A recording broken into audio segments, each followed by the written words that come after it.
Prends une minute, questionne-toi. Souhaites-tu élever la prochaine génération de leaders ou de dictateurs ? Je pense sincèrement que le futur se construit dès aujourd'hui, dans chaque mot que nous prononçons, dans chaque geste que nous faisons, mais surtout dans la manière dont nous élevons puis éduquons nos enfants. Salut à toi, bienvenue dans la saison 2 d'Ensemble Impactons Demain, renommée pour l'occasion Ensemble Impactons Demain Éducation, le podcast dédié à l'éducation positive. Chaque semaine, j'explore avec toi les facettes d'une parentalité saine, des façons innovantes d'accompagner nos enfants afin que nous, parents, professionnels, société, nous impactions positivement l'avenir. Alors je suis Vincent Lopez, coach professionnel certifié spécialisé en éducation et en parentalité positive. Je suis passionné par l'humain, par l'éducation et l'importance de relations familiales saines et constructives. Au programme, je te propose des conseils pratiques, des recherches éclairantes, tout pour t'accompagner dans cette merveilleuse aventure qu'est l'éducation. Ensemble Impactons Demain Éducation, c'est bien plus qu'un simple podcast. C'est un mouvement vers une parentalité consciente et éclairée. Parce que le futur, il commence avec les leçons qu'on enseigne aujourd'hui. Rejoins-nous dans cette aventure pour ensemble impacter l'avenir par l'éducation. Salut à toutes et à tous, bienvenue dans ce nouvel épisode de Ensemble Impactons Demain Éducation. Super content de te retrouver aujourd'hui. Je te propose d'ailleurs un format un peu particulier, un peu différent par rapport à d'habitude parce que je ne suis pas tout seul au micro. J'ai le plaisir de recevoir Mélanie, auteure du blog Faire découvrir l'écologie aux enfants. Comme d'hab, je te mets les liens dans la description. Donc Mélanie, c'est devenu une experte en éducation environnementale, mais également en nutrition. Et c'est le sujet qu'on va traiter aujourd'hui. Mélanie, elle vient nous partager avec nous sa passion pour une alimentation saine et l'importance de celle-ci. Comme je te l'ai dit, c'est une blogueuse dans le domaine de l'écologie pour enfants, mais c'est aussi une mère de famille et elle nous expliquera comment elle met en place des transformations alimentaires avec la participation de ses enfants. Dans cet épisode, tu vas pouvoir découvrir Mélanie, son parcours, ses prises de conscience, mais aussi comment elle utilise son expérience et ses connaissances pour influencer positivement l'alimentation familiale, que ce soit au sein de son foyer ou bien par l'intermédiaire de son blog en proposant une formation qu'elle a nommée l'alimentation positive.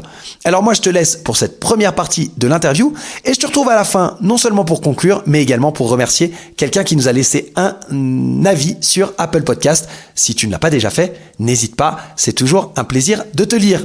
À tout à l'heure, bonne écoute. Bonjour Mélanie, bienvenue sur Ensemble Impactons Demain Éducation. Bonjour Vincent, bonjour tout le monde. Super content de te recevoir. Je te remercie d'avoir accepté de m'accorder du temps et d'accorder du temps à l'audience, surtout pour qu'on puisse parler. On va parler aujourd'hui majoritairement de nutrition. Tu vas pouvoir te présenter, expliquer ce qu'il en est en termes d'alimentation, axé pour les enfants par rapport à ce blog-là, mais ça concernera aussi bien sûr les parents qui nous écoutent. Donc, ce que je te propose, c'est que pour commencer, je vais te poser 2-3 petites questions très rapides qui sont tirées un peu de ce qu'on appelle le portrait chinois. L'idée, c'est que pour chacune d'entre elles, la réponse, elle soit spontanée. Il n'y a pas forcément de réflexion sur ce que tu vas répondre, mais que ce soit spontané et assez court. Puis ensuite, bien sûr, tu auras un temps pour te présenter de manière un peu plus détaillée si tu le souhaites. Est-ce que ça te va ? Parole. Très bien. Ok, cool. Alors, c'est parti. Avec la thématique d'aujourd'hui, bien sûr, j'ai pris des aliments et je vais commencer avec le fruit. Si tu étais un fruit, lequel serais-tu ? Je serais une myrtille. Une myrtille, trop bien. Oui, parce que c'est très mignon la myrtille. Parce que c'est mignon. Non, pas que parce que c'est mignon. Non, la myrtille parce que j'adore déjà au niveau du goût, tout ce qui est baies, fruits rouges, etc. C'est hyper sympa au niveau du goût, les enfants adorent ça. Et en plus, c'est un fruit, la myrtille, qui est hyper riche en vitamine C, en vitamine K, en antioxydants, en fibres, etc.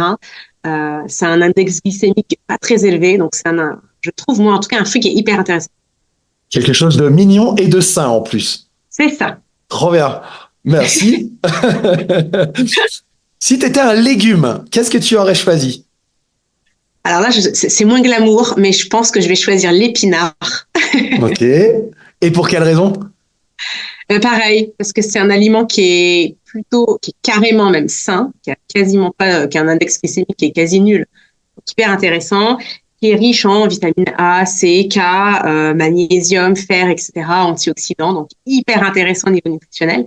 Et c'est un aliment, alors, qui est, je vais dire, aimé par les enfants, parce que moi, mes enfants l'adorent.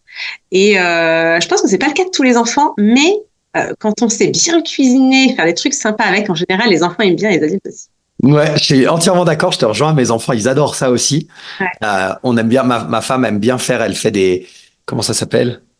Des gnocchis maison et elle les fait aux épinards en général, justement. Et ils adorent ça. Enfin voilà, ils ont sous plusieurs formes. Donc, très bon choix. Je le rejoins. Tu Et valides, puis, super. une dernière petite question comme ça. Si tu étais un plat ou une préparation culinaire, quelle qu'elle soit, laquelle serais-tu? Eh ben, écoute, moi, j'ai des origines rignonnaises. Donc, je vais choisir un plat avec un peu d'épices. Alors, pareil, un plat qui est assez ludique, qui plaît aux enfants, ça va être le dal. Le dal, il Mmh. le faire avec patates douces, lentilles corail, des petites épices.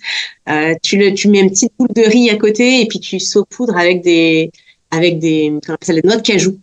Ah, Pareil, super. hyper intéressant au niveau nutritionnel, avec des épices. Nous, c'est un plat qu'on adore à la maison, que mes enfants adorent aussi et qui me ressemble. J'aime bien. Ok, super. Bah écoute, ça me parle aussi beaucoup. C'est un plat que je fais ouais, entre 2 à 3 fois par mois au moins. Le seul Ouais. regret quand je le prépare, c'est qu'avec avec ma femme, on adore le, le, le goût du dalle avec de la coco. Enfin, tu vois, ce qu'on appelle lait de coco, qui est pas vraiment du lait, mais tu vois, du lait de coco. Mais mes enfants n'aiment pas ça, donc Ah mince! on le fait pas à la coco, malheureusement, on le fait à d'autres choses. Ils le mangent très bien, mais c'est vrai qu'il manque cette petite saveur un peu exotique en plus des épices. Mais bon, voilà. Donc, Mais je ça, comprends. l'avantage, c'est que tu sais, tu peux rajouter une petite lichette de lait de coco par-dessus ton plat à toi et pas le mettre dans la préparation pour les enfants, hein. Ça, c'est chouette. Exact, bah c'est ce qu'on fait, tu vois. Maintenant, c'est ce qu'on fait. Mais voilà. Donc le dalle au top. Je te remercie. Voilà une petite présentation, ça permet un peu de briser la glace, je trouve. J'aime bien ces présentations de portraits chinois. L'idée, peut-être si tu le souhaites, en 5 minutes, de te présenter pour l'audience qui tu es et qui tu es, ce que tu fais, et puis peut-être aussi, eh bien, en quoi tu es légitime pour parler d'alimentation. Je veux le dire comme ça. Moi, je sais pourquoi, mais si tu peux le dire à l'audience, c'est une bonne entrée en matière.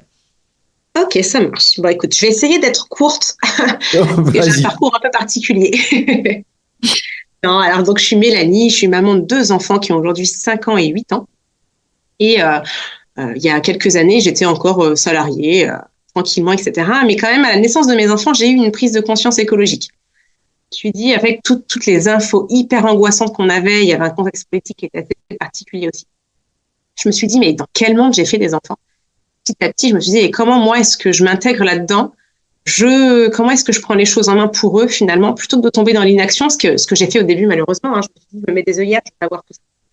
En fait, mes enfants vont être confrontés au monde. Comment est-ce que je fais pour les armer au maximum? Donc, en quelques mois, j'ai tout quitté. On a été confinés en France.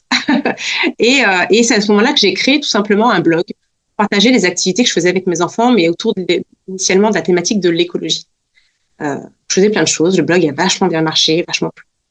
En fin d'année, je faisais un sondage et je lançais mes abonnements, donc les abonnements des défis écolos, qui consistent du coup, chaque mois, les enfants et les parents reçoivent une thématique qu'ils vont explorer avec plein de supports différents. Ça va être des fiches, des vidéos, des quiz, des expériences scientifiques, des activités.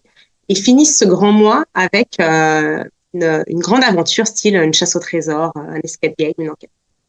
Et donc, chaque mois, ça permet de découvrir une thématique environnementale, donc ça va être le réchauffement climatique, mais ça peut être un peu plus vaste, comme l'eau, la biodiversité, les insectes, les déchets, etc. Donc voilà, ça c'était la première étape de mon blog et de ma reconversion du coup professionnelle. Et ensuite, j'ai eu des soucis de santé. En fait, on m'a diagnostiqué une leucémie aiguë qui a été foudroyante et s'est déclarée en quelques jours. Donc j'ai été hospitalisée, j'ai eu tout un traitement pendant un peu plus de 9 mois. Et en fait, là, je me suis posé des questions sur, OK, comment est-ce qu'on en arrive à mon âge à avoir une pathologie qui est généralement diagnostiquée en moyenne chez les gens de plus de 70 ans. J'avais 34. Et j'ai fait des recherches, etc. Et évidemment, aujourd'hui, on ne saura pas, on ne sait pas exactement ce qui a provoqué cette maladie-là, mais voilà, je me suis remise en question, je me suis dit, mais est-ce que ça ne pourrait pas venir de l'alimentation? Au début, je me suis un peu renseignée par-ci, par-là. Je me suis dit, mais en fait, j'entends depuis toujours une phrase qui me dit, parce qu'en fait, j'ai jamais été plus que ça en surpoids, peut-être un peu à l'adolescence, mais sans plus. On m'a toujours dit, mais t'as un super métabolisme, tu peux manger tout ce que tu veux et tu grossis. Et c'est vrai, quand j'étais ado, je mangeais des cuillères de Nutella au goûter. J'ai toujours été très sucrée, donc même jeune active, il y a des moments où je sortais juste à la boulangerie m'acheter une viennoise au chocolat pour mon déjeuner. Enfin, mais je prenais pas de poids. Donc dans ma tête, bah ouais, je pouvais manger ce que je voulais, je mangeais des légumes par-ci par-là, et pour moi, j'avais un équilibre alimentaire. Et je me suis dit, mais en fait, il n'y a pas que la prise de poids qui est signe d'une mauvaise alimentation, en fait. Et derrière, notre corps, parfois, nous rappelle à l'ordre. Et est-ce que cette leucémie ne m'a pas rappelé à l'ordre? Eh bien, si. Pour moi, en tout cas, l'alimentation a fait partie d'un tout qui m'a conduit à ces problèmes de santé. Et du coup, bah, derrière, je me suis formée. Je me suis formée là-dedans et je me suis dit, et j'ai pris conscience, en fait, que notre parcours scolaire bah, ne nous forme pas du tout à une bonne alimentation, à ce que c'est l'alimentation équilibrée. Là, je le vois en ce moment parce que ma fille, elle a ces cours-là, elle est en CE2 à l'école. Et elle a ses fameux cours sur la pyramide alimentaire, etc. Et en fait, quand elle rentre à la maison et qu'elle apprend ces leçons, ça me fait, je me dis, mais qu'est-ce qu'on leur apprend et quelles sont les bases, en fait, du plan nutrition santé en France et en fait, déjà, ça ne dépasse pas la pyramide alimentaire, ce que les enfants apprennent, la place d'aliments et la pyramide alimentaire, on n'apprend pas grand-chose. Et en fait, pourquoi est-ce que finalement, on n'apprend pas, autant qu'on apprend les maths et le français, pour moi, c'est aussi important de bien se nourrir. Mais c'est malheureusement quelque chose qu'on n'apprend pas à l'école. Et c'est quelque chose aussi qu'on hérite de nos parents. C'est comment est-ce que nos parents nous ont appris à nous nourrir? Bah, c'est ça qui construit aussi, nous, notre équilibre alimentaire d'enfant à adulte. Et en fait, bah, nos parents, eux, ils tiennent eux-mêmes leurs habitudes alimentaires de leurs propres parents, qui n'ont pas été formés spécialement, etc. Et en fait, j'ai pris conscience de ça. Donc, comme je le disais, je me suis formée. Et en fait, je me suis dit, mais en fait, je peux pas, sur mon blog, parler d'écologie sans parler aussi d'une espèce d'écologie intérieure, de comment est-ce qu'on prend soin de soi, comment est-ce que on prend conscience de son bien-être et de comment est-ce que le carburant qu'on met à l'intérieur de nous, comment est-ce qu'on a conscience et comment est-ce qu'on peut faire de son mieux, quoi. Donc voilà, donc derrière j'ai lancé un programme qui s'appelle le programme Alimentation familiale positive et réaliste, qui est vraiment dédié aux parents pour apprendre déjà de façon sympa c'est quoi les bases de l'équilibre alimentaire, mais après au-delà de ça, comment est-ce que de façon réaliste on l'applique au quotidien en famille, comment est-ce qu'on implique les enfants, il y a plein de supports hyper ludiques à faire avec eux, comment est-ce qu'on s'organise à la maison pour essayer de mettre ça en place facilement. Comment est-ce qu'on relie ça avec une alimentation durable et un respect de l'environnement aussi. Moi, ça fait partie quand même des éléments que j'aime aborder et que je souhaite intégrer à notre vie et faire intégrer aussi à un maximum de personnes aussi autour de moi. Donc voilà, c'est un peu mon parcours et du blog et tout ce que je partage aujourd'hui encore sur le blog et puis sur tous les supports que j'ai en parallèle. Top, merci beaucoup. Alors le blog, parce que tu en as parlé, et effectivement, c'est comme ça, moi, que je t'ai découvert. Ça s'appelle Faire découvrir l'écologie aux enfants.fr. Je mettrai de toute façon tous les liens pour pouvoir te contacter, les liens vers ta formation également, etc., vers le programme alimentation, pour que les gens puissent, s'ils le souhaitent, aller découvrir tout ça. Moi, je t'ai découvert effectivement via le blog. Alors, eh bien, à la base, parce que je voulais faire un épisode sur l'alimentation pour les enfants, parce que c'est quelque chose qui me tenait à cœur. Et puis, plutôt que moi faire mes recherches et en parler tout seul, je trouvais que c'était beaucoup plus sympa d'être en interaction. Et donc, c'est comme ça que on a pris contact. Donc, je te remercie déjà pour ça. Merci pour ce parcours. Ce que je retiens et que je résume très rapidement, parce que tu as donné plein de choses dans ce que tu as dit, c'est un changement de carrière, une prise de conscience à la fois à la naissance de tes enfants et ensuite avec cet événement personnel et ces problématiques de santé que tu as rencontrées. Et à partir de là, eh bien, le développement, entre guillemets, d'une sorte d'expertise, parce que depuis que tu t'es reconverti, le blog Faire découvrir l'écologie aux enfants, bah, tu transmets plein d'activités. Enfin, moi, j'ai pu aller regarder un petit peu pour voir, pour connaître un peu mieux, parce que finalement, ça fait pas longtemps que j'ai découvert ce blog, mais il est hyper riche. Les activités sont très ludiques, c'est accessible facilement. Enfin, je trouve que ça transmet vraiment beaucoup de choses. On aura peut-être l'occasion même d'en reparler lors de prochains épisodes sur l'écologie, pourquoi pas. Et puis l'alimentation, voilà, je trouve que comme tu le dis, c'est très compliqué aujourd'hui de trouver comment faire à manger sainement à nos enfants, sans tomber, et on va rentrer un peu plus dans le vif du sujet finalement, sans tomber rapidement dans toute la pression des lobbies qui peuvent exister. Je prends cet exemple-là. Alors moi, j'ai pas en tête la pyramide alimentaire qui est apprise aux enfants. Mais si je me souviens bien, dans les bases de la pyramide alimentaire qu'on nous transmettait à l'école, il y avait les produits laitiers. Je prends cet exemple-là parce que je crois que c'était... Et aujourd'hui, en fait, on sait que les produits principalement laitiers de vache sont pas du tout les plus adéquats pour l'être humain. Et pour autant, ils font quand même partie de cette pyramide alimentaire. Je suppose, c'est un avis personnel, pour pas que les gens croient quoi que ce soit, mais je suppose que c'est dû au lobby du lait et de ces grosses entreprises. Donc voilà, ça fait que je trouve très compliqué de trouver une alimentation saine pour nos enfants. Et c'est la raison de ta présence ici aujourd'hui. Parce que je pense que tu es plus experte que moi là-dessus. Tu nous en as parlé, hein, ta motivation principale, c'était ces questionnements autour de l'alimentation par rapport à ce qui a pu t'arriver, mais également lié à ce blog que tu animes depuis maintenant 3, 4 ans? 3 ans, ouais. Ouais. Comment aujourd'hui cette motivation au quotidien, comment tu arrives à trouver des sujets et surtout comment tu fais pour transmettre une information que tu estimes de qualité?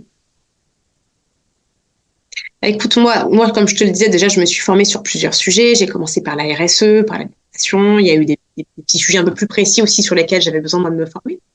Et aujourd'hui, comment est-ce que je fais pour transmettre des sujets de qualité? Déjà, j'écoute aussi beaucoup mon audience.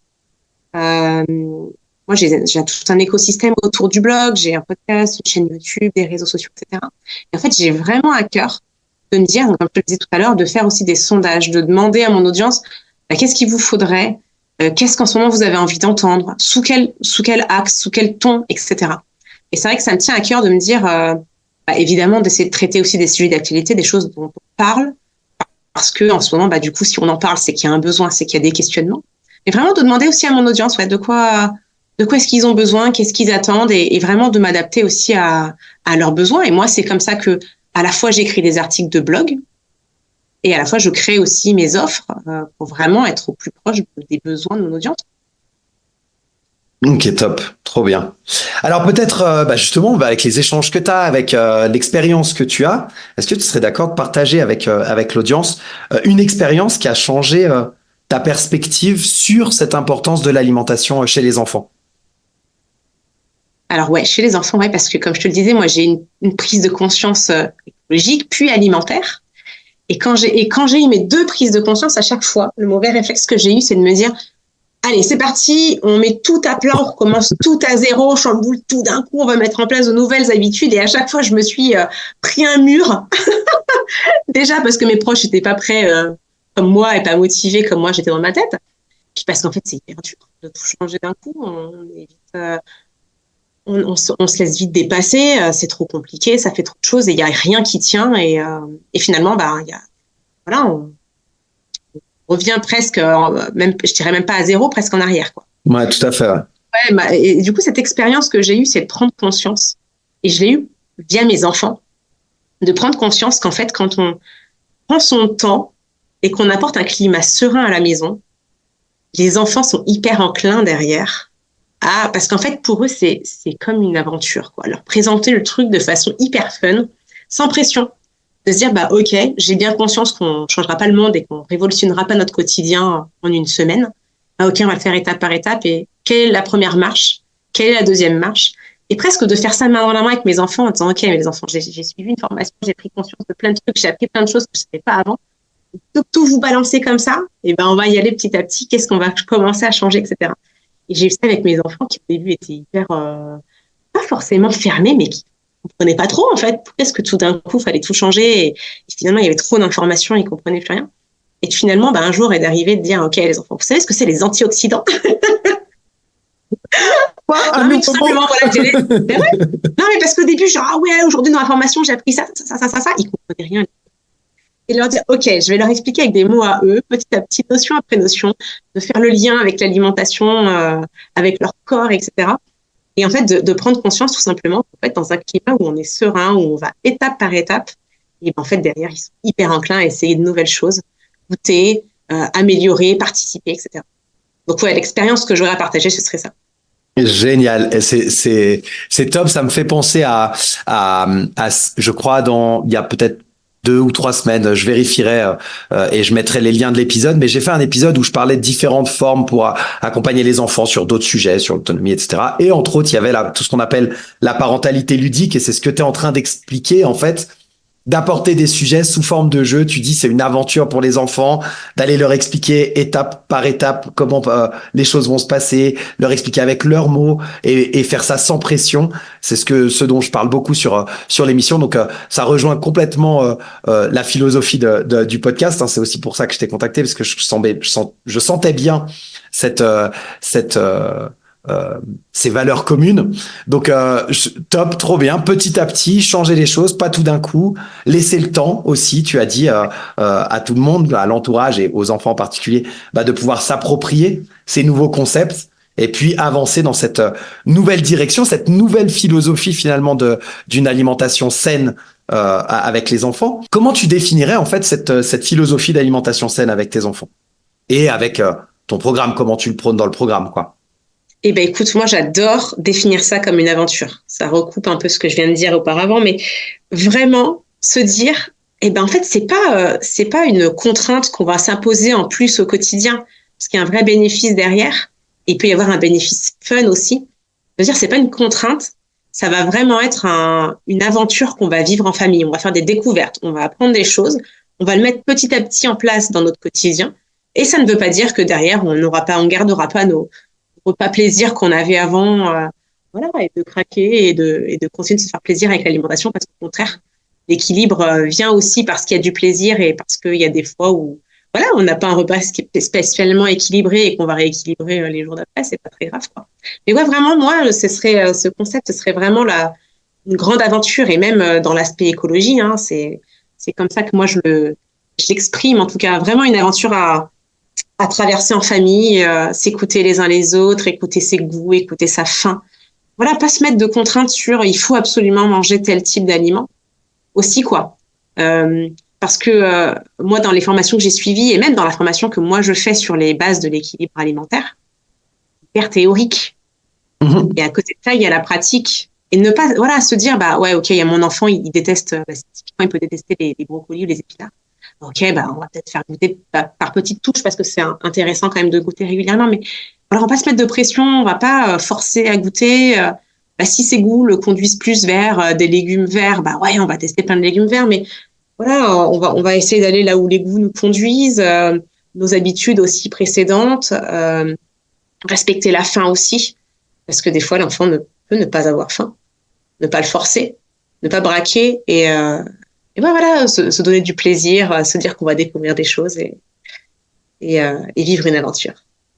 Ok, aventure et plaisir, c'est bien, c'est un bon résumé, c'est hyper positif, j'adore. Tu l'as dit aussi, et je trouve que c'est important, je le relève, de pas se mettre trop de pression et d'accepter que ce soit pas parfait, en fait. Et que parfois, il y a des repas qui soient pas équilibrés. Parfois, il y a encore des repas plaisir qui sont pas 100% sains. Mais en fait, c'est comme dans tout, l'excès est mauvais, mais si c'est une fois de temps en temps, c'est pas dramatique, et le plaisir que ça va apporter à la famille et aux enfants, fait qu'ils se relancent ensuite sur le chemin de cette aventure et que c'est tout bénéf pour tout le monde, finalement. Donc, je trouvais important de pouvoir relever ce côté non excessif, en fait. C'est ça. Et voilà, c'est comme ça qu'on termine cette première partie de l'interview de Mélanie du blog Faire découvrir l'écologie aux enfants. J'espère que ça t'aura plu, j'espère que tu en auras déjà tiré quelques leçons, quelques conseils, quelques apprentissages, quelques connaissances nouvelles. En tout cas, l'idée aujourd'hui, c'était vraiment de te présenter qui était Mélanie et son parcours, de pouvoir déjà mettre le doigt sur une alimentation saine, sur de la nutrition, parler un petit peu parentalité positive, bien entendu, sur l'implication aussi des enfants dans le processus d'apprentissage de tout ce qui est lié à l'alimentation. C'est la première partie, comme je te l'ai dit, il y en a d'autres. Donc dès la semaine prochaine, on retrouve Mélanie pour une deuxième partie dans laquelle on va essayer d'aller un petit peu plus en profondeur sur l'importance de l'alimentation équilibrée et l'impact sur la santé des enfants, également sur les choix alimentaires, comment ils peuvent affecter par exemple leur humeur ou leur bien-être général. Elle va nous donner des exemples très spécifiques. On va parler également de l'éducation de manière générale alimentaire et de la base de l'équilibre alimentaire dès le plus jeune âge pour pouvoir peut-être promouvoir un style de vie un peu plus sain. On va essayer d'intégrer une alimentation dans la routine quotidienne et avoir une approche plus holistique de l'alimentation avec Mélanie. Bref, encore de nouveaux apports et plein de belles connaissances et plein de beaux partages avec Mélanie. J'espère que tu auras apprécié ce premier épisode. Je t'invite à t'abonner si ça n'est pas fait pour ne pas rater les épisodes à venir avec Mélanie dès la semaine prochaine. Et puis, n'hésite pas à me faire ton retour également sur ce format avec des interviews. Il y en aura d'autres. Je suis en train de préparer une interview avec l'impact de la nature sur les enfants. Donc, on va avoir une experte du domaine qui viendra nous partager son point de vue et également les projets qu'elle a montés en lien avec cette nature. Bref, donc n'hésite pas à me faire un retour sur ces épisodes interview et ce format. Je les découpe de façon à ce que tu puisses les consommer comme du snacking un peu toujours, 20, 25, 30 minutes maximum, de façon à ce que ce soit pas trop long et pas que tu aies des épisodes qui durent 1 heure ou 1 heure et demie de suite. Voilà pour cet épisode. Comme je te l'ai dit au début de l'épisode et dans l'introduction, aujourd'hui je souhaite remercier quelqu'un qui nous a laissé un avis sur Apple Podcast. Si tu ne l'as pas fait, je t'invite à le faire, à mettre une note, même si elle est mauvaise. N'hésite pas, la critique est toujours constructive, mais en tout cas, de faire le geste d'aller prendre du temps pour mettre 1, 2, 3, 4, 5 étoiles. C'est le must et c'est pour le moment tout ce que on a pu avoir sur cette émission. Donc c'est vraiment gentil. Et il y en a même qui prennent le temps de mettre un commentaire. C'est le petit plus. Et donc je partage aujourd'hui avec toi le commentaire de Letty M16 qu'elle a laissé au mois de mars. Et merci beaucoup Letty pour ce commentaire. Bon, j'ai mis le temps pour venir jusqu'à ton émission, non par manque d'envie, mais plus par défaut d'organisation. Merci pour tes précieux épisodes qui vont enrichir ma démarche, me renforcer et certainement m'accompagner à gérer mon anxiété de maman en démarche alternative d'éducation. D'ailleurs, je m'éduque d'abord moi-même. Voilà, merci beaucoup Letty, c'est toujours un plaisir de lire des commentaires positifs comme cela et donc je t'invite, toi si tu ne l'as pas encore fait, à aller laisser une note et un commentaire sur Apple Podcast. Je te souhaite une très bonne semaine et on se retrouve la semaine prochaine sur Ensemble Impactons Demain Éducation avec la deuxième partie de l'interview de Mélanie du blog Faire découvrir l'écologie aux enfants. Bye bye.